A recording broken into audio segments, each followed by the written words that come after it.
அனைவருக்கும் வணக்கம் ஃப்ரெண்ட்ஸ். இந்த வீடியோ பதிவில் நம்ம 360 டிகிரி பாலிட்டி கிளாஸில் மாநில அரசு இது 7th 8th 10th ஸ்டாண்டர்ட்லேருந்து கலந்து ஒரு 360 டிகிரியில் ஒரு எக்ஸ்பிளனேஷன் 50 எக்ஸ்பெக்டட் கொஸ்டின்ஸ் ஒரு 50 கேள்விகளை நம்ம குயிக் ரிவிஷனாக பார்க்க போகிறோம்.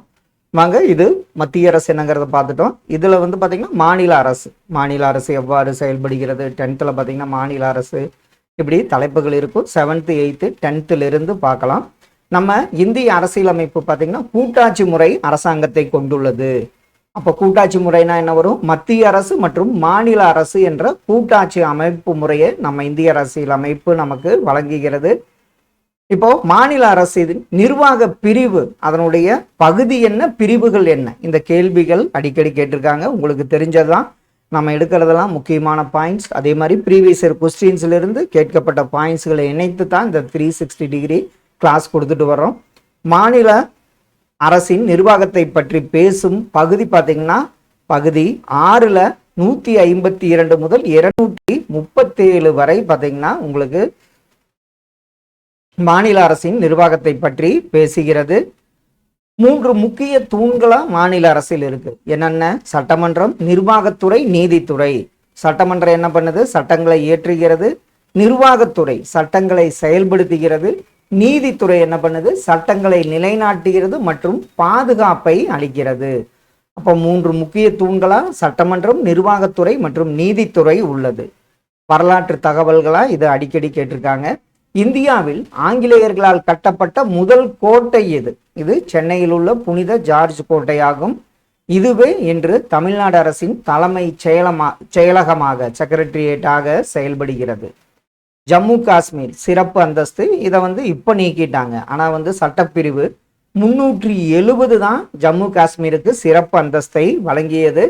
ஜம்மு காஷ்மீர் அரசியலமைப்பு நவம்பர் 17 1957 ஏற்றுக்கொள்ளப்பட்டு 370 ஏற்றுக்கொள்ளப்பட்டு நவம்பர் 26 1957 அன்று நடைமுறைக்கு வந்தது. தற்போது இந்த சிறப்பு அந்தஸ்து 370 நீக்கி அது எந்த நாள்னு கேள்விகள் கூட கேட்டிருக்காங்க. தற்போது இந்த சிறப்பு அந்தஸ்து நீக்கப்பட்டு யூனியன் பிரதேசங்களாக ஜம்மு காஷ்மீர் மாற்றப்பட்டுள்ளது. இப்போ முக்கியமா ஆளுநர், மாநில அரசியலமைப்பு தலைவராக ஆளுநர் இருக்காரு. இவருக்குரிய தகுதிகள், நியமனம். அரசியலமைப்பு தலைவர், மாநில நிர்வாகத்தின் அரசியலமைப்பு சட்ட தலைவர் யாரு அப்படின்னு பார்த்தீங்கன்னா ஆளுநர். இவர் மாநில அளவுல பெயரளவு தலைவராக ஆளுநர் உள்ளார். ஆளுநரை நியமிப்பவர் யாருன்னு பார்த்தீங்கன்னா குடியரசுத் தலைவர்.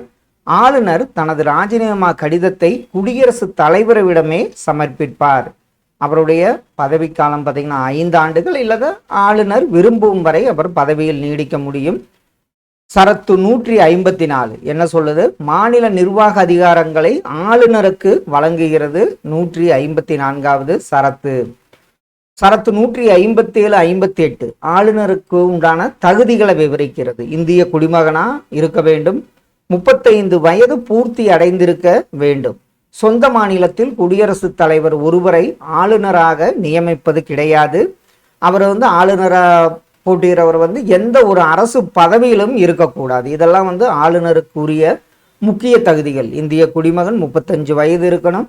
சொந்த மாநிலத்தில் அவர் ஆளுநராக பணியாற்ற முடியாது. எந்த அரசு பதவியிலும் இருக்கக்கூடாது. சர்க்காரியா குழு, ஆளுநர் நியமனம் குறித்து பல முக்கிய ஆலோசனைகளை வழங்கிய குழு பார்த்தீங்கன்னா சர்க்காரியா குழு. சர்க்காரியா குழு தான் ஆளுநருக்குலாம் இவ்வளவு அதிகாரங்கிறத சொன்ன குழு சர்க்காரியா குழு. சரத்து 158 3A என்ன சொல்லுதுன்னு பார்த்தீங்கன்னா 1956 ஆண்டின்படி ஒருவர் 2 அல்லது அதற்கு மேற்பட்ட மாநிலங்களின் ஆளுநராக செயல்பட முடியும். அந்த சரத்து பார்த்தீங்கன்னா 158ல் 3A தான் என்ன சொல்லுது? ஒரு ஆளுநர் ஒரு மாநிலம் இல்லாமல் ஒன்றுக்கு மேற்பட்ட மாநிலங்களில் ஆளுநராக செயல்பட முடியும் என்று விவரிக்கிறது. ஆளுநரோட அதிகாரங்கள் மற்றும் பணிகள் என்னென்ன? பதவி நீக்க உரிமை. மாநில அரசாங்கமோ அல்லது சட்டமன்றமோ ஆளுநரை பதவியிலிருந்து நீக்க முடியாது. இவர் ஆளுநர் என்ன பண்ணுவார்? மத்திய அரசுக்கும் மாநில அரசுக்கும் இடையே பாலமாக செயல்படுபவர் ஆளுநர் ஆவார். பல்கலைக்கழக வேந்தர், மாநிலத்தில் உள்ள அரசு பல்கலைக்கழகங்களின் வேந்தராக ஆளுநர் செயல்படுகிறார். துணைவேந்தர்களையும் நியமிப்பது இவரே. இதுக்கு தான் இப்போ வந்து சட்டமெல்லாம் இது பண்ணி முதலமைச்சர் தான் துணைவேந்தர்லாம் சொல்லிட்டு இருக்காங்க. இன்னும் அதை நடைமுறைப்படுத்தல. துணைவேந்தர்களை நியமிப்பதும் ஆளுநர் ஆவார். நியமன அதிகாரங்கள். முதலமைச்சரின் ஆலோசனையின்படி உயர் அதிகாரிகளை ஆளுநர் நியமிக்கிறார். யாரார? முதலமைச்சரையும் நியமிப்பவர் மற்றும் அமைச்சரவையில் அமைச்சர்களை நியமிப்பவர் ஆளுநர். மாநில தலைமை வழக்குரைஞரை நியமிப்பவர். மாநில அரசு பணியாளர் தேர்வாணைய தலைவர் மற்றும் அதாவது உறுப்பினர்களை நியமிப்பவர் வந்து பார்த்தீங்கன்னா ஆளுநர் ஆவார். மாநில தலைமை தேர்தல் ஆணையரையும் நியமிப்பவர் ஆளுநர். அப்போ ஆளுநர் யாரெல்லாம் நியமிக்க முடியும், இதை சார்ந்த கேள்விகளும் கேட்டிருக்காங்க. முதலமைச்சர், அமைச்சரவை, அட்வொகேட் ஜெனரல், அதே மாதிரி டிஎன்பிஎஸ்சி சேர்மன் அண்டு மெம்பர்ஸை நியமிக்க முடியும். அதே மாதிரி எலெக்ஷன் கமிஷனர் ஸ்டேட் லெவலில் அவர் வந்து நியமிக்க முடியும். முக்கிய குறிப்பு, அதாவது பதவி நீக்கம். மாநில அரசு பணியாளர் தேர்வாணைய தலைவரையும் உறுப்பினரையும் நியமிப்பது ஆளுநர். ஆனால் வந்து அவர்களை பதவி நீக்கம் செய்யும் அதிகாரம் குடியரசுத் தலைவருக்கு மட்டுமே உண்டு. இது ஒரு முக்கியமான பாயிண்ட். அதாவது மாநில அரசு பணியாளர் தேர்வாணைய தலைவரை நீக்கும் உரிமை குடியரசுத் தலைவருக்கு தான் உண்டு, ஆளுநருக்கு கிடையாது. ஆனால் நியமனம் அவர் வந்து ஆளுநர் செய்ய முடியும். மாநில தலைமை தேர்தல் ஆணையர் பதவி நீக்கம். அதே மாதிரி உயர்நீதிமன்ற நீதிபதியை பதவி நீக்கம் செய்யும் அதே முறையை பின்பற்றி மாநில தலைமை தேர்தல் ஆணையரை பதவி நீக்கம் செய்ய முடியும். சட்டமன்ற அதிகாரங்களா என்ன இருக்கு? இது முக்கியமான கேள்வி.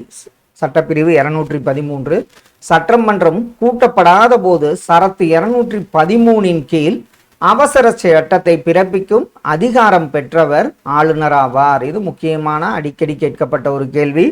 சட்டமன்றத்தால் நிறைவேற்றப்படும் அனைத்து மசோதாக்களும் ஆளுநரின் ஒப்புதலுக்கு பிறகே சட்டமாகின்றன. நிதி மசோதா இது வந்து ஆளுநரின் முன் அனுமதியோடு மட்டுமே சட்டமன்றத்தில் அறிமுகப்படுத்த முடியும். நிதி மசோதாவை, அதாவது எதிர்பாராத செலவின நிதி, மாநில அரசின் எதிர்பாராத செலவின நிதி வந்து யார்கிட்ட இருக்குன்னு பார்த்தீங்கன்னா ஆளுநரின் கட்டுப்பாட்டில் இருக்கும். ஆங்கிலோ இந்தியன் நியமனம் இப்போ இந்த வந்து நீக்கப்பட்டு விட்டது. சட்டப்பேரவைக்கு ஒரு ஆங்கிலோ இந்திய உறுப்பினரை நியமிக்கும் உரிமை பெற்றிருந்தார் ஆளுநர். இது வந்து இப்போ நீக்கிட்டாங்க. இந்த பாயிண்ட்டு இப்போ நம்மளுக்கு அது பழைய புக்குனால இதை சொல்கிறோம். சட்ட மேலவை நியமனம். சட்ட மேலவை இருக்கும் மாநிலங்களில் 1/6 உறுப்பினர்களை அவங்க அறிவியல், இலக்கியம், கலை, சமூக சேவை, கூட்டுறவு இயக்கம் இவங்களை சார்ந்ததெல்லாம் 1/6 உறுப்பினரை சட்டமேலவைக்குள்ள 1/6 உறுப்பினரை வந்து ஆளுநர் நியமிக்க முடியும். நெருக்கடி நிலை. மாநில நெருக்கடி நிலைனா சரத்து 356. மாநிலத்தில் அரசியலமைப்பு மிஷனரி செயலிழக்கும் போது சரத்து 356 பயன்படுத்தி மாநில அரசை கலைக்க குடியரசுத் தலைவருக்கு பரிந்துரைப்பவர் ஆளுநர் ஆவார். சிறப்புரிமை சரத்து 361 என்ன சொல்லுதுன்னு பார்த்தீங்கன்னா, ஆளுநரின் அதிகாரப்பூர்வ கடமைகளுக்காக எந்த நீதிமன்றத்திலும் அவர் பதிலளிக்க வேண்டியதில்லை. மேலும் அவருக்கு எதிராக உரிமையியல் வழக்குகளை தொடுக்க முடியாது அப்படின்னு சொல்ற சரத்து 361. இதெல்லாம் வந்து பார்த்தீங்கன்னா ஆளுநரோட அதிகாரம், அவர் யார் நியமிக்க பண்ண முடியும், யார பதவி நீக்கம் செய்ய முடியும், அவருக்குரிய ஆளுநராக இருக்கக்கூடிய தகுதிகள், இதெல்லாம் பார்த்தோம். அடுத்த தலைப்பில் பார்த்தீங்கன்னா முதலமைச்சர் மற்றும் அமைச்சரவை. முதலமைச்சர் ஒரு மாநிலத்தோட உண்மையான தலைவர் யாருன்னு கேட்டாங்கன்னா முதலமைச்சர் ஆவார். மாநில அரசாங்கத்தின் தலைவர் மற்றும் மாநில நிர்வாகத்தின் உண்மையான தலைவர் முதலமைச்சர் ஆவார். சரத்து 164 என்ன சொல்லுதுன்னு பாருங்க. சட்டமன்றத்தில் பெரும்பான்மையின் பெற்ற கட்சியின் தலைவரை ஆளுநர் முதலமைச்சராக நியமிக்கிறார். அப்ப சட்டமன்றத்தில் பெரும்பான்மையை நிரூபிக்கக்கூடிய கட்சியின் தலைவர் தான் முதலமைச்சராக ஆளுநர் நியமிக்கிறார். முதலமைச்சராக போட்டியிட, அதாவது ஒரு எம்எல்ஏ ஆகணும்னா அவருக்கு குறைந்தபட்ச வயது 25 வயது நிரம்பி இருக்க வேண்டும். முதலமைச்சராகவோ அல்லது அமைச்சராகவோ பதவி ஏற்கும் போது சட்டமன்ற உறுப்பினராக இல்லாவிட்டால் 6 மாதங்களுக்குள் ஏதேனும் ஒரு தொகுதியில் போட்டியிட்டு உறுப்பினராக தேர்ந்தெடுக்கப்பட வேண்டும். இது உங்களுக்கு புரியுன்னு நினைக்கிற. ஒருத்தர் வர்றாரு, எம்எல்ஏ அவர் கிடையாது, இருந்தாலும் முதலமைச்சராகவோ அமைச்சராகவோ அவர் பதவி ஏற்கணும். அது ஏற்ற காலத்திலிருந்து 6 மாதத்துக்குள்ள வந்து ஏதோனும் ஒரு தொகுதியில் போட்டியிட்டு உறுப்பினராக தேர்ந்தெடுக்க பதவிக்காலம், முதலமைச்சரோட பதவிக்காலம் பொதுவாக 5 ஆண்டுகள் அல்லது சட்டமன்றத்தில் பெரும்பான்மை ஆதரவு நீடிக்கும் வரை அவர் முதலமைச்சர் பதவியில் தொடர முடியும். முதலமைச்சரோட பணிகள் மற்றும் அமைச்சரவை சரத்து 163 என்ன சொல்லுதுன்னு பார்த்தீங்கன்னா, ஆளுநருக்கு ஆலோசனைகளை வழங்க முதலமைச்சர் தலைமையிலான அமைச்சரவை இயங்குகிறது. அந்த சரத்து 163 ஒன்றாகும். ஆளுநருக்கும் அமைச்சரவைக்கும் இடையே முதன்மை செய்தி தொடர்பாளராக செயல்படுபவர் யாருன்னு பார்த்தீங்கன்னா முதலமைச்சர். அமைச்சரவையின் அளவு, இது முக்கியமான கேள்வி. 164(1)A. இப்போ மாநில சட்டமன்ற மொத்த உறுப்பினர்கள் எண்ணிக்கை நம்ம தமிழகத்தில் 234 எம்எல்ஏ இருக்காங்க. அதில் 15% அளவிற்கு மட்டுமே அமைச்சர்கள் இருக்க முடியும். தமிழ்நாட்டில் பார்த்தீங்கன்னா அதிகபட்சமாக 36 அமைச்சர்கள் அமைச்சராக பணியாற்ற முடியும். இதுவும் கேட்கப்பட்ட ஒரு கேள்வி.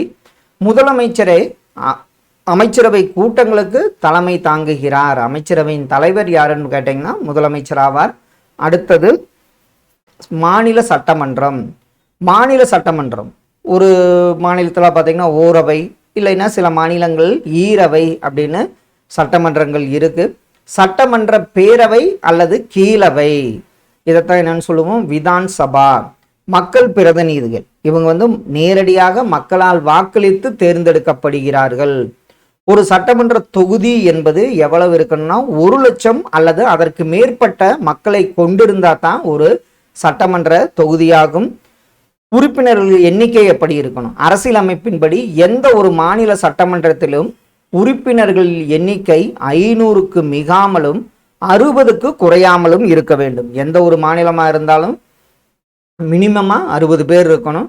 மேக்சிமம் பார்த்தீங்கன்னா 500க்கு மிகாமலும் சட்டமன்ற உறுப்பினர்கள் எண்ணிக்கை இருக்க வேண்டும். இந்த சட்டமன்ற உறுப்பினர்கள் எப்படி தேர்ந்தெடுக்கணும்? நேரடியாக மக்களால் தேர்ந்தெடுக்கப்படுகிறார்கள். தமிழ்நாடு சட்டமன்றம், தமிழ்நாட்டில் மொத்தம் சட்டமன்ற தொகுதிகள் 234. ஆட்சி அமைக்க தேவையான பெரும்பான்மை இடங்கள் 234ல் 118 இடங்கள் கண்டிப்பாக இருக்கணும். தேர்தலுக்கு பின் ஒரு ஆங்கிலோ இந்திய உறுப்பினர் ஆளுநரால் நியமிக்கப்பட்டு வந்தார். முதல்ல வந்தாங்க, இப்போ அது கிடையாது. மொத்தம் பார்த்தீங்கன்னா 235 அந்த ஆங்கிலோ இந்தியர் உறுப்பினர் இல்லாமல் 234 பேர் இருக்கணும். ஒரு எம்எல்ஏ ஆக போட்டியிட வயது பார்த்தீங்கன்னா 25 வயது பூர்த்தி அடைந்திருக்க வேண்டும். ஒரு வேட்பாளர் ஒன்றுக்கு மேற்பட்ட தொகுதிகளில் போட்டியிடலாம். எந்த கட்சியையும் சாராதவர், அவர் என்னன்னு சொல்லுவோம் இண்டிபெண்டன்ட் கேண்டிடேட், சுயேட்சை வேட்பாளர் என்று அழைக்கப்படுகிறார். சபாநாயகர், சட்டமன்ற கூட்டங்களுக்கு தலைமை ஏற்பவர் சபாநாயகர் ஆவார். அவையின் உறுப்பினர்களால் சபாநாயகர் மற்றும் துணை சபாநாயகர் தேர்ந்தெடுக்கப்படுகிறார்கள். சட்டமன்றம் கலைக்கப்படும் போது சபாநாயகர் தன் பதவியை இழக்க மாட்டார். இது கூற்று காரணத்தில் அடிக்கடி கேட்டிருக்காங்க. சட்டமன்றம் கலைக்கப்படும் போது சபாநாயகர் தன் பதவியை இழக்க மாட்டார். சபாநாயகர் தன் பதவியை ராஜினாமா செய்தால் சட்டமன்ற உறுப்பினராக தொடர முடியாது. இந்த 2 பாயிண்ட்டுமே முக்கியம். சட்டமன்றம் ஆண்டிற்கு 2 அல்லது 3 முறை கூட்டப்படுகிறது. அவருக்குரிய அதிகாரங்கள் என்னென்ன? நிதி மசோதாவை கீழவையில் சட்டமன்றத்தில் மட்டுமே முதலில் கொண்டு வர முடியும். இதுவும் கேட்கப்பட்ட கேள்வி. நிதி மசோதாவை சட்ட மேலவையில் கொண்டு வர முடியாது, கீழவையில் அதாவது சட்ட பேரவையில் மட்டுமே கொண்டு வர முடியும். குடியரசுத் தலைவர் தேர்தல், சட்டமன்ற உறுப்பினர்கள் குடியரசுத் தலைவர் தேர்தலிலும் மாநிலங்களவை உறுப்பினர்களை தேர்ந்தெடுக்கும் தேர்தலிலும் வாக்களிக்கின்றனர். அப்போ அதாவது மாநிலங்களவை ராஜ்யசபாவுக்கும் குடியரசுத் தலைவர் தேர்தலையும் குடியரசுத் தலைவர் யாருங்கிறக்காக அதாவது எம்எல்ஏ ஓட்டு போட முடியும். நெருக்கடி நிலை, நாட்டில் தேசிய நெருக்கடி நிலை அமலில் இருக்கும்போது சட்டமன்றத்தால் சட்டங்களை இயற்ற இயலாது. தலைநகர், ஒரு மாநிலத்தில் சட்டமன்றமும் அமைச்சரவையும் எங்கு செயல்படுகிறதோ அதுவே அந்த மாநிலத்தின் தலைநகராகும். அப்போ அமைச்சரவை ஒரு மாநிலத்தில், சட்டமன்றம் அமைச்சரவை எங்கு செயல்படுகிறதோ அதுவே அந்த மாநிலத்தின் தலைநகர் என்று அழைக்கப்படுகிறது. அடுத்தது பார்த்தீங்கன்னா சட்டமன்ற மேலவை, அதை விதான் சபான்னு பார்த்தோம். இது விதான் பரிஷத், இதுவும் கேட்கப்பட்ட கேள்வி, அதனால தான் இங்கிலீஷில் கொடுத்துருக்கோம். விதான் பரிஷத் என்பது சட்டமன்ற மேலவையை குறிக்கும் பெயர். சட்டமன்ற மேலவை சில மாநிலங்கள் இருக்கு, இது ஒரு நிரந்தர அவை, இதனை கலைக்க முடியாது. உறுப்பினர்களோட பதவிக்காலம் பார்த்தீங்கன்னா 6 ஆண்டுகள். 1/3 உறுப்பினர்கள் 2 ஆண்டுகளுக்கு ஒரு முறை ஓய்வு பெறுகின்றனர். வயது வரம்பு மேலவை உறுப்பினராக குறைந்தபட்ச வயது பார்த்தீங்கன்னா 30 வயது நிரம்பியிருக்கிறவராக இருக்க வேண்டும். சரத்து 171 மேலவை உறுப்பினர்களின் எண்ணிக்கை சட்டப்பேரவை மொத்த உறுப்பினர்களின் எண்ணிக்கையில் 1/3 மிகாமலும் 40ற்கு குறையாமலும் இருக்க வேண்டும். இது ஒரு முக்கியமான கேள்வி. அப்போ ஒரு மாநிலத்தில் சட்ட மேலவை இருந்ததுன்னா சட்டப்பேரவை மொத்த உறுப்பினர்கள் எண்ணிக்கையில் 1/3 மிகாமலும் 40க்கு குறையாமலும் இருக்க வேண்டும். சட்டமன்ற மேலவை நீக்கம் அல்லது உருவாக்கம், இதற்கு சரத்து 169 முக்கியமான கேள்வி. ஒரு மாநிலத்தில் சட்ட மேலவையை உருவாக்கவோ அல்லது நீக்கவோ நாடாளுமன்றத்திற்கு மட்டுமே அதிகாரம் உண்டு. மாநில சட்டமன்றத்தின் சிறப்பு பெரும்பான்மை தீர்மானத்தின் அடிப்படையில் நாடாளுமன்றத்தில் ஒரு சட்ட மேலவையை ஒரு மாநிலத்தில் உருவாக்க முடியும் அல்லது நீக்க முடியும். தமிழ்நாட்டில் சட்ட மேலவை இருந்தது, ஆனால் 1986 நவம்பர் 1 அன்று நீக்கப்பட்டது. அதனால தமிழ்நாடு என்ன ஓரவை சட்டமன்றம் கொண்டுள்ளது. எம்ஜிஆர் காலத்துல தான் தமிழ்நாட்டில் சட்ட மேலவை நீக்கப்பட்டது. இந்த 1986 நவம்பர் 1 என்பது அடிக்கடி கேட்கப்பட்ட கேள்வி. ஈரவை கொண்ட மாநிலங்கள் என்னென்ன இருக்கு இந்தியாவில்? ஆந்திர பிரதேஷ், தெலுங்கானா, உத்தரப்பிரதேசம், பீகார், கர்நாடகா, மகாராஷ்டிரா ஆகிய 6 மாநிலங்களில் ஈரவை சட்டமன்றம் உள்ளது. இதை வைத்தும் பார்த்தீங்கன்னா இதில் ஈரவை சட்டமன்றம் உள்ள மாநிலம் எதுன்னு கேள்விகள் அடிக்கடி கேட்டிருக்காங்க. அப்போ இந்த 6 மாநிலங்கள் என்னென்ன? அதாவது ஆந்திர பிரதேசம், தெலுங்கானா, உத்தரப்பிரதேசம், பீகார், கர்நாடகா, மகாராஷ்டிரா அப்படிங்கிறத மறக்காம ஞாபகம் வச்சுங்க. மேலவை உறுப்பினர்கள் தேர்ந்தெடுக்கும் முறை என்ன? 1/3 பார்த்தீங்கன்னா உள்ளாட்சி அமைப்புகள், மாவட்ட பஞ்சாயத்து மற்றும் நகராட்சி மூலம் தேர்ந்தெடுக்கப்படுகின்றனர். 1/3 சட்டமன்ற உறுப்பினர்கள் மூலம் தேர்ந்தெடுக்கப்படுகின்றனர். 12/1 கிராஜுவேட்ஸ் அதாவது பட்டதாரிகள் மூலம் தேர்ந்தெடுக்கப்படுகின்றனர். 12/1 பள்ளி, கல்லூரி, பல்கலைக்கழக ஆசிரியர்கள் மூலம் தேர்ந்தெடுக்கப்படுகின்றனர். 6/1 ஆளுநரால் நேரடியாக நியமனம் செய்யப்படுகிறார்கள். இதெல்லாம் பார்த்தீங்கன்னா சட்ட மேலவை உறுப்பினர்கள் தேர்ந்தெடுக்கும் முறையாகும். சட்ட மேலவை தலைவர், மேலவையை தலைமை ஏற்று நடத்துபவர் தலைவர், சேர்மன் மற்றும் துணைத் தலைவர். இவர்கள் மேலவை உறுப்பினர்களாலேயே அந்த தலைவர் மற்றும் துணைத் தலைவர்கள் தேர்ந்தெடுக்கப்படுகின்றனர். இந்த கேள்வியும் கேட்டிருக்காங்க. சட்ட மேலவையில் இருந்தால் இப்போ ஆளுநர் எத்தனை பங்கு உறுப்பினர்களை நியமனம் செய்ய முடியும்? 6/1. பள்ளி, கல்லூரி, பல்கலைக்கழக ஆசிரியர்கள் எத்தனை பேரை நியமனம் செய்ய முடியும்னா 12/1. இந்த கேள்வியும் அடிக்கடி கேட்டிருக்காங்க. அடுத்தது மாநில நீதித்துறை, அந்த 3வது தூணில் பார்த்தோம். மாநில நீதித்துறை நம்ம மாநில அளவில் உயர்நீதிமன்றம் தான் முக்கிய பாதுகாவலனாக இருக்காரு. உயரிய அமைப்பு, மாநில அளவில் மிக உயர்ந்த நீதி அமைப்பு உயர் நீதிமன்றமாகும். மாவட்ட அளவில் மாவட்ட நீதிமன்றங்கள் செயல்பட்டு வருகின்றன. 1862 இந்தியாவில் முதலில் 1862 ஜூன் 26 கல்கத்தா, பம்பாய், சென்னை ஆகிய 3 இடங்களில் உயர்நீதிமன்றங்கள் தொடங்கப்பட்டன. இது யாருடைய காப்புரிமை கடிதம்னு பார்த்தீங்கன்னா மகாராணி விக்டோரியாவின் காப்புரிமை கடிதம் மூலம் 1862 கல்கத்தா, பம்பாய், சென்னையில் உயர்நீதிமன்றங்கள் தொடங்கப்பட்டன. கேட்கப்பட்ட கேள்வி, சென்னை உயர்நீதிமன்றம் உலகில் லண்டனுக்கு அடுத்தபடியாக 2வது மிகப்பெரிய நீதிமன்றம்னா நம்ம சென்னை உயர்நீதிமன்றமாகும். 7வது அரசியலமைப்பு சட்ட திருத்தம் 1956 மேற்கொள்ளப்பட்டது. இதில் என்ன சொல்றாங்க? 2 அல்லது அதற்கு மேற்பட்ட மாநிலங்கள் அல்லது யூனியன் பிரதேசங்களுக்கு பொதுவான உயர்நீதிமன்றத்தை அமைக்க நாடாளுமன்றத்திற்கு அங்கீகாரம் வழங்கியது.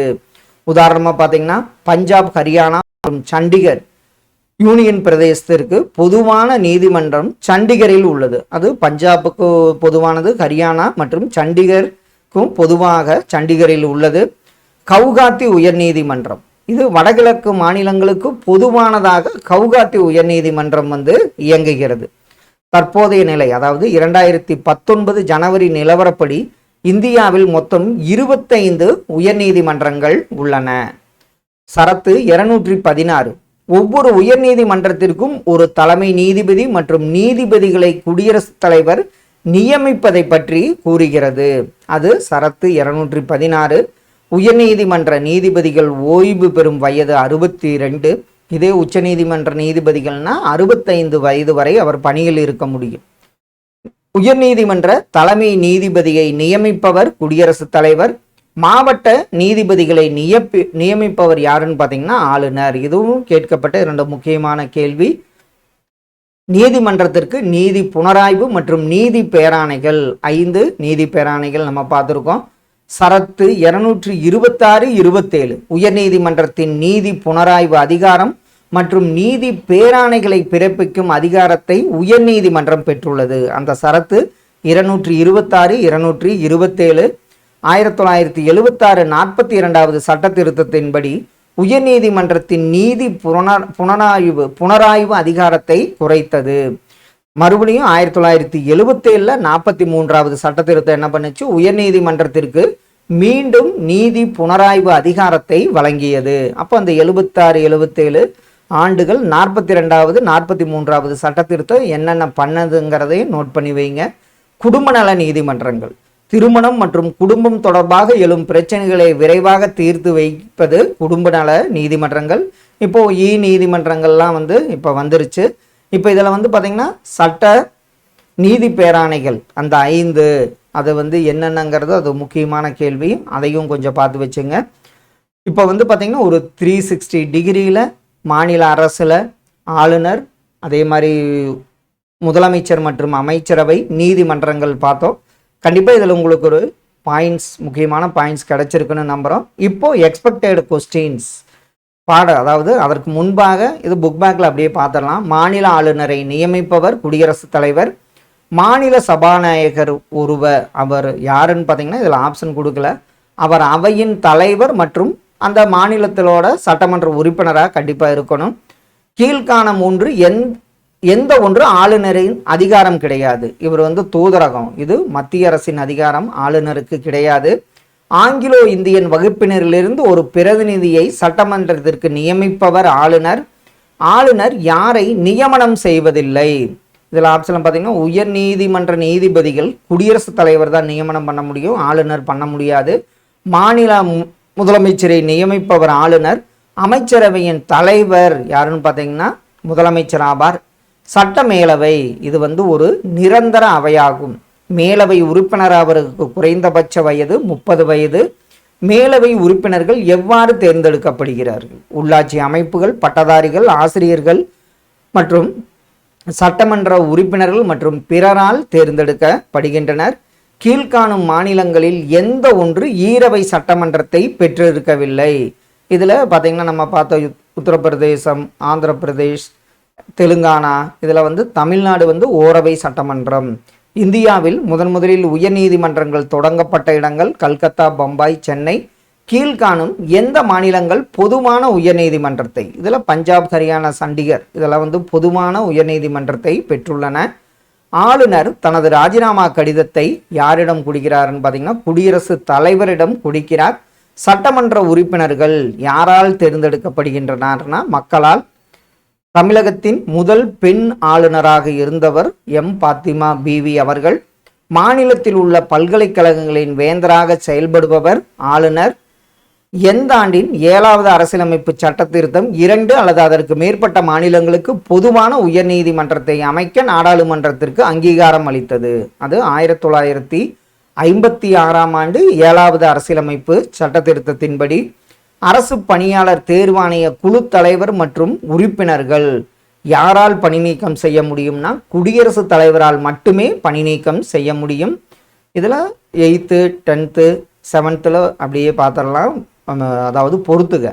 ஆளுநர் பெயரளவு தலைவர், முதலமைச்சர் உண்மையான தலைவர், சட்டமன்ற பேரவை கீழவை என்று அழைக்கப்படுகிறது, சட்டமன்ற மேலவை என்று அழைக்கப்படுகிறது.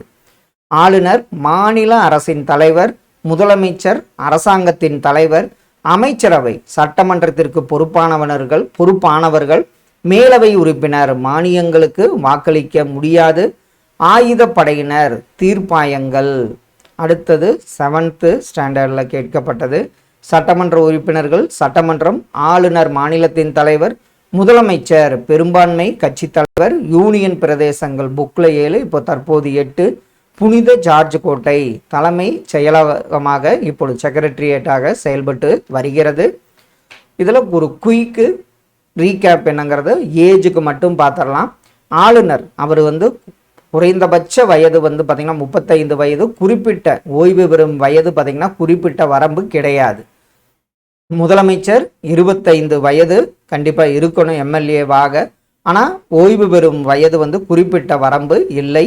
மேலவை உறுப்பினருக்கு 30 வயது வேணும். 6 ஆண்டுகள் பதவிக்காலம் உடையவராக உள்ளார்.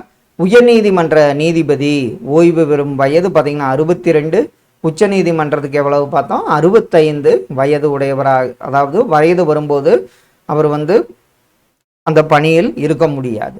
இதெல்லாம் முக்கியமான கேள்வி. ஆளுநருக்கு 35, முதலமைச்சருக்கு 25, மேலவை உறுப்பினருக்கு 30, உயர்நீதிமன்ற நீதிபதி ஓய்வு பெறும் வயது 62, உச்ச நீதிமன்ற நீதிபதி ஓய்வு பெறும் வயது 65 ஆகும்.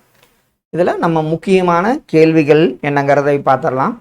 இந்திய அரசியலமைப்பு சட்டத்தின் எந்த சரத்து ஒரு மாநிலத்தின் குடியரசுத் தலைவர் அல்லது ஆளுநர் அல்லது முக்கிய பிரமுகர் அவர் பதவியின் அதிகாரங்கள் மற்றும் கடமைகளின் செயல்பாடு மற்றும் நடவடிக்கைகளுக்கு எந்த நீதிமன்றத்திற்கும் பதிலளிக்க தேவையில்லை என்று கூறுகிறது? குடியரசுத் தலைவராகட்டும், ஆளுநராகட்டும். அந்த சரத்து என்ன பார்த்தோம்? சரத்து 361 ஆகும். பின்வரும் கூற்றுகளில் தவறானது எது? இதில் அப்படியே ஆப்ஷன்ல பாருங்க. இந்திய அரசியலமைப்பின் பகுதி 5 உள்ள சரத்துகள் 52 முதல் 151 வரை மத்திய அரசாங்கம் பற்றி கூறுகிறது. இந்திய அரசியலமைப்பின் 52 முதல் 78 வரையிலான சரத்துகள் மத்திய அரசின் நிர்வாகம் பற்றி கூறுகிறது. இந்திய அரசியலமைப்பில் 79 முதல் 122 வரையிலான சரத்துகள் மத்திய அரசின் சட்டமன்றம் பற்றி குறிப்பிடுகிறது. இந்திய அரசியலமைப்பில் 123 முதல் 153 வரை உள்ள சரத்துகள் மத்திய அரசின் நீதித்துறை. இதுதான் பார்த்தீங்கன்னா உங்களுக்கு தவறான கூற்று. பிரதமர் என்பவர் சமமானவர்களில் முதன்மையானவர், அத்துடன் கேபினட் அமைப்பின் அடிப்படை தூணாகவும் உள்ளார் என்று கூறியவர். ஆப்ஷன்ல பார்த்தீங்கன்னா அவர் மார்லே பிரபு ஆவார். தவறான இணை எது? பதவி. இப்பதான் பார்த்தோம். சரத்து 52, துணை குடியரசுத் தலைவர் 63, தேர்தல் சரத்து 54, சரத்து 66, அதாவது குடியரசுத் தலைவர் தேர்தல், துணை குடியரசுத் தலைவர் தேர்தல். பதவிக்காலம் இதுதான் தவறு. சரத்து 55, 68, உறுதிமொழி சரத்து 60, துணை குடியரசுத் தலைவருக்கு சரத்து 69 55 மற்றும் 68 பதவிக்காலம். இது ரெண்டுமே தவறான இணையாகும். பின்வரும் கூற்றுகளில் குடியரசுத் தலைவர் தேர்தலில் போட்டியிடுவதற்கான தகுதிகளில் சரியானது எது? இதுல இந்திய குடிமகனாக இருக்கணும், 35 வயது பூர்த்தி அடைவதற்காக இருந்தல் வேண்டும், பாராளுமன்ற உறுப்பினராகவோ அல்லது சட்டமன்ற உறுப்பினராகவோ பதவி வகிக்க கூடாது. இது 3 கூற்றுகளுமே, அதாவது 3மே சரியான ஒன்று தகுதிகள்ல. மாநிலங்களவையில் சட்ட மசோதாவின் மீது நடைபெற்ற வாக்கெடுப்பு சமநிலையில் இருக்கும் பட்சத்தில் அரசியலமைப்பின் எந்த சரத்தின்படி துணை குடியரசுத் தலைவர் வாக்களிக்கலாம்? இது நம்ம பார்த்தோம். அதாவது இது மத்திய அரசு மாநில அரசு ரெண்டும் சார்ந்த கேள்விகள். இந்த காஸ்டிங் ஓட்டு பார்த்தீங்கன்னா சரத்து 100 என்பதுதான் சரியான ஒன்று. பின்வரும் கூற்றுகளை கவனி. நடுவண் அரசின் பாதுகாப்பு படையின் தலைமை தளபதி என்ற அதிகாரத்தை சரத்து 53 2 குடியரசுத் தலைவருக்கு வழங்கியுள்ளது. அரசியலமைப்பு சரத்து 77 படி நடுவண் அரசின் ஒவ்வொரு நிர்வாக நடவடிக்கையும் குடியரசுத் தலைவரின் பெயராலேயே மேற்கொள்ளப்பட வேண்டும். இதுல 2 கூற்றுகளுமே சரியான ஒன்றுதான். பின்வருவனவற்றில் அரசியலமைப்பின் எந்த சரத்தின்படி குற்றவாளிகளின் கருணை மனு அடிப்படையில் ஆளுநர் குற்றவாளிகளை மன்னிக்கலாம் அல்லது குற்றவாளிகளின் தண்டனையை குறைக்கலாம் அல்லது நிறுத்தி வைக்கலாம்? அந்த சரத்து பார்த்தீங்கன்னா 161 ஆகும். பின்வரும் இந்திய துணை குடியரசுத் தலைவர்களை காலவரிசைப்படுத்துக. துணை குடியரசுத் தலைவர்கள் முதல்ல யார் இருந்தாங்க? காலவரிசைப்படி விவி கிரி, டாக்டர் சங்கர் தயாள் சர்மா, அடுத்தவர் Krishnakant, M Hamid Ansari. Option A தான் வந்து சரியான காலவரிசை. கூற்று 1, 1971ஆம் ஆண்டு ஏற்பட்ட 2ஆம் தேசிய அவசர நிலையின் போது குடியரசுத் தலைவராக பதவி வகித்தவர் விவி கிரி. 1975ஆம் ஆண்டு ஏற்பட்ட 3ஆம் தேசிய அவசர நிலையின் போது குடியரசுத் தலைவராக பதவி வகித்தவர் பக்ருதீன் அலி முகமது. இதில் வந்து பார்த்தீங்கன்னா கூற்று 1, 2 இரண்டுமே சரியான ஒன்றாகும். குடியரசுத் தலைவர் மற்றும் குடியரசு துணைத் தலைவர் பதவி காலியாகும் போது யார் இந்திய குடியரசுத் தலைவராக செயல்படுவார்? நம்ம பார்த்துருக்கோம், உச்ச நீதிமன்ற தலைமை நீதிபதி. பின்வருவனவற்றில் பிரதமர் தொடர்பான கூற்றில் தவறானது எது? பிரதமர் நாட்டின் உண்மையான தலைவராகவும் முக்கிய செய்தி தொடர்பாளராகவும் இருக்கிறாரு. பிரதமர் என்பவர் குடியரசுத் தலைவருக்கும் அமைச்சரவைக்கும் இடையே பாலமாக இருப்பார். காமன்வெல்த், சார்க் நாடுகளின் மாநாடு ஆகியவற்றில் இந்திய நாட்டின் பிரதிநிதியாக பிரதமர் பங்கு கொள்கிறார். இதுவும் சரி. இந்தியாவின் பிரதமர் பதவியானது ரஷ்ய அரசியலமைப்பு. இதுதான் வந்து பார்த்தீங்கன்னா தவறான ஒன்றாகும். மை பிரசிடென்சியல் இயர்ஸ் என்ற புத்தகத்தின் ஆசிரியர் யார்? மை பிரசிடென்சியல் இயர்ஸ், அவர் ஆர் வெங்கட்ராமன் அவர்கள். இந்திய அரசியலமைப்பின் 91வது திருத்தம் இதனை வழங்குகிறது. எதை? மந்திரி சபையின் அளவின் உச்ச வரம்பை வழங்குகிறது. 17வது மக்களவையில் மொத்த பெண் உறுப்பினர்களின் எண்ணிக்கை என்ன? 78 பேர் 17வது மக்களவை.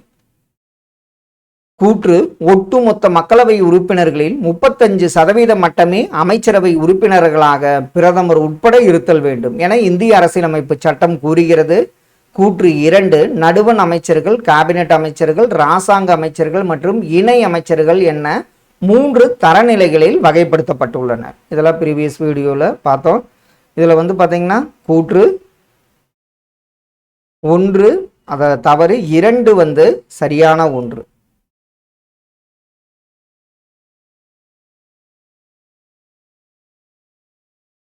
%35. கண்டிப்பாக இதில் கூற்று 1, 2 இரண்டுமே சரியான ஒன்று. மாநிலங்களில் குடியரசுத் தலைவர் ஆட்சியை அமல்படுத்துவது தொடர்பான முக்கிய தீர்ப்பை உச்ச நீதிமன்றம் எந்த வழக்கில் வழங்கியது? அந்த வழக்கு எஸ்ஆர் பொம்மாயி வழக்காகும். எஸ்ஆர். தவறான இணையை தேர்ந்தெடு. இதில் ஆப்ஷனில் இந்தியாவின் இளம் வயது பிறந்தவர் ராஜீவ்காந்தி, இந்தியாவின் முதல் தென்னிந்திய பிரதமர் நரசிம்மராவ், இந்தியாவில் மிக நீண்ட காலம் பதவி வகித்த பிரதமர் நேரு, காங்கிரஸ் கட்சியை சாராத முதல் இந்திய பிரதமர். இதான் வந்து தவறான இணையாகும். கூற்று 1 இடைக்கால இந்திய பிரதமராக குல்சாரிலால் நந்தா 4 முறை பதவி வகித்தார். கூற்று 2 கார்கில் போரின் போது இந்திய பிரதமராக பதவி வகித்தவர் PV நரசிம்மராவ். இதில் வந்து பார்த்தீங்கன்னா 2 கூற்றுகளுமே தவறான ஒன்று தான். சபாநாயகர் மன்றத்தின் பிரதிநிதியாக திகழ்கிறார். அவர் அல்லது அவள் இந்த மன்றத்தின் மாண்பு மற்றும் அதன் சுதந்திரத்தின் பிரதிநிதியாக திகழ்கிறார் என்று கூறியவர் ஜவஹர்லால் நேரு. இது முக்கியமாக அடிக்கடி கேட்கப்பட்ட ஒரு கேள்வி. தவறான இணையை தேர்வு செய்க. இதில் நம்ம தமிழ்நாடு வேணால் நமக்கு 39, 18. இதில் கேரளா மொத்த மக்களவை இடங்கள் 10, மொத்த மாநிலங்களவை இடங்கள் 6ங்கிறது தான் தவறான இணை. உத்தரப்பிரதேசம் தான் அதிக இடங்கள், மக்களவைக்கு 80, மாநிலங்களவை 31. மகாராஷ்டிரா மக்களவை 48, மாநிலங்களவை 19. தமிழ்நாட்டில் 39 மக்களவை, மாநிலங்களவை 18. கேரளா 10, 6ங்கிறது தவறான இணையாகும். பிரதமர் அலுவலகம் தொடர்பான பின்வரும் கூற்றில் சரியானது எது? இது நடைமுறைக்கு வந்தது 1977. இது அமைச்சரவை செயலாளர் தலைமையில் உள்ளது. இது தவறுதான். மொராஜி தேசாய் அரசாங்கத்தால் பிரதமரின் செயலகம் என்பது பிரதமரின் அலுவலகம் என மாற்றப்பட்டது. இதில் 3வது கூற்று சரியான ஒன்று. முதல் மக்களவையின் முதல் கூட்டம் நடைபெற்ற நாள் மே 13, 1952ஆம் ஆண்டாகும். பின்வரும் கூற்றில் தவறானது எது? இந்திய நாடாளுமன்றம் குடியரசுத் தலைவர், மாநிலங்களவை மற்றும் மக்களவை என 3 பகுதிகளை கொண்டது. நாடாளுமன்றத்தை கூட்டுமாறு அழைப்பது குடியரசுத் தலைவரின் கடமை. அது வருடத்திற்கு 2 கூட்டத்தொடர்களுக்கு குறையாமல் கூட்ட வேண்டும். மாநிலங்களின் எல்லைகளை மாற்றி அமைத்திட நாடாளுமன்றத்திற்கே அதிகாரம் உண்டு. மக்களவை, மாநிலங்களவை கூட்டத்தொடர்களை நடத்துவதற்கு மொத்த உறுப்பினர்கள் எண்ணிக்கையில் குறைந்தபட்சம் 2/1 அப்படிங்கிறது தான் தவறான ஒன்றாகும். பின்வரும் மாநிலங்களில் எந்த மாநிலங்களில் ஈரவை சட்டமன்றம் இல்லை? இதில் பார்த்தீங்கன்னா கர்நாடகாவில் இருக்குது, பீகாரில் இருக்குது, தெலுங்கானாவில் இருக்குது, கேரளா ஈரவை சட்டமன்றம் கிடையாது. பின்வரும் கூற்றில் தவறானது எது? இதில் அப்படியே ஆப்ஷனில் மாநிலங்களவை 1952ஆம் ஆண்டு ஏப்ரல் 3ஆம் தேதி உருவாக்கப்பட்டது. மாநிலங்களவை உறுப்பினர்களில் 1/3 பகுதியினர் ஒவ்வொரு 2 ஆண்டுகளுக்கு பிறகு ஓய்வு பெறுகின்றனர். மக்கள் பிரதிநிதித்துவ சட்டம் 1951இன் கீழ் மாநிலங்களவைக்கு தேர்ந்தெடுக்கப்பட விரும்பும் ஒரு நபர் அந்த மாநிலத்தின் நாடாளுமன்ற தொகுதியில் வாக்காளராக இருக்க வேண்டும். மாநிலங்களவையின் பதவிக்காலம் 5 ஆண்டுகள். இதுதான் தவறான ஒன்று. இந்திய அரசியலமைப்பின் எந்த சரத்தின் கீழ் குடியரசுத் தலைவரின் ஒப்புதலுக்காக ஒரு மசோதாவை ஆளுநர் நிறுத்தி வைக்க முடியும்? அந்த சரத்து பார்த்தீங்கன்னா 200 என்பதுதான் சரியான ஒன்று. பின்வரும் கூற்றில் தவறானது எது? ஒரு மசோதாவை சாதாரண மசோதாவா அல்லது நிதி மசோதாவா என தீர்மானிக்கும் அதிகாரம் பெற்றவர் சபாநாயகர். நிதி மசோதாவை மக்களவையில் மட்டுமே கொண்டு வர முடியும். குடியரசுத் தலைவரின் பரிந்துரை இல்லாமலே, இதுதான் தவறு, நிதி மசோதாவை அறிமுகப்படுத்த முடியாது. இதுதான் தவறான கூற்று. மாநிலங்களவைக்கு நிதி மசோதா செல்லும் போது மக்களவை சபாநாயகரின் சான்றளிப்பு அவசியம். அடுத்தது பாருங்க, கூற்று 1. குடியரசுத் தலைவர் உச்சநீதிமன்றம் மற்றும் உயர்நீதிமன்ற நீதிபதிகளின் ஆகியோரின் சம்பளம், படிகள் மற்றும் சலுகைகள் பற்றி இந்திய அரசியலமைப்பின் 3வது அட்டவணையில் கூறுகிறது. ஒவ்வொரு மாநிலத்திற்கும் மற்றும் யூனியன் பிரதேசத்திற்கும் மாநிலங்களவையின் இடங்கள் பங்களிப்பு பற்றி 2வது அட்டவணை கூறுகிறது. இதில் பார்த்தீங்கன்னா 2 கூற்றுகளுமே தவறான ஒன்றாகும். பின்வருவற்றில் தவறானது எது? நாடாளுமன்ற குழுக்களை 2 வகைகளாக பிரிக்கலாம். நிலைக்குழுக்கள் 5 வகைகளாக பிரிக்கலாம். இது தவறு. தற்காலிக குழுக்கள் விசாரணை குழு மற்றும் ஆலோசனை குழு என 2 வகைப்படும். பொது கணக்கு குழுவின் முக்கிய பணி என்பது மாநிலத்தின் ஒதுக்கீட்டு கணக்குகளையும் இந்திய அரசு கணக்கு தணிக்கை தலைவரின் அறிக்கையையும் ஆய்வு செய்வதாகும். இதில் தவறான ஒன்று. இந்த நிலைக்குழுக்கள் 5 வகையாக பிரிக்கலாம் என்பதுதான் தவறான ஒன்று. ஃப்ரெண்ட்ஸ், இந்த வீடியோ பதிவில் நம்ம 360 டிகிரி பாலிட்டி மாஸ்டர் கிளாஸில் பார்த்தீங்கன்னா மாநில அரசு 7th 8th 10th சார்ந்த ஒரு எக்ஸ்பிளனேஷன், அதில் ஒரு 30 எக்ஸ்பெக்டட் கொஸ்டின்ஸ் பார்த்தோம். கண்டிப்பாக இதிலிருந்து உங்களுக்கு ஒரு ஐடியா கிடைச்சிருக்குன்னு நம்புகிறோம். Thank you for your support.